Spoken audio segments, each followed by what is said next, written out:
Curly hair is usually a drier texture. It tends to be more frizzy, more fuzzy. So ideally you want to keep the hair as hydrated as possible. So the first thing you want to avoid is sulfates. Sulfates are going to dry your hair out and strip off all the natural oil from your hair. When you condition your hair, you want to avoid all of the silicone products. So make sure you look at the bottles and look at the ingredients. Don't trust the labels on the bottle. They'll say silicone free or they'll say sulfate free. But take the bottle, flip it over and see the back of the bottle. What they do is they actually coat the hair, and you might think it feels soft and shiny, but over a period of time, the hair will feel lifeless and flat and heavy.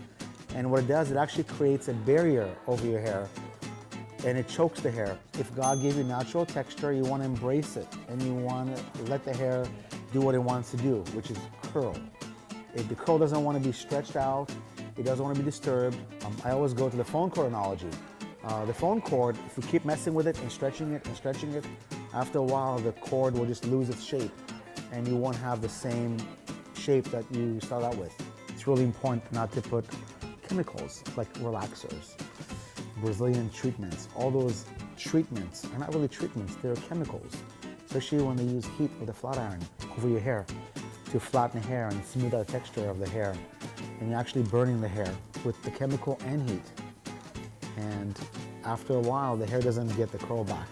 A lot of bleaching on the curl will actually take the curl out and it will separate the curl. The curl wants to stay together. There's a bundle of hair that creates a curl pattern. So the bleach will split the cuticle open layer, the cuticle layer, to a point where the hair doesn't have the same curl pattern. My rule of thumb is if it sounds like food, it's not for your hair. So all the uses of oils, avocados, creams, milks, just be careful if you're using them. Just because some blogger recommends it, do your proper research.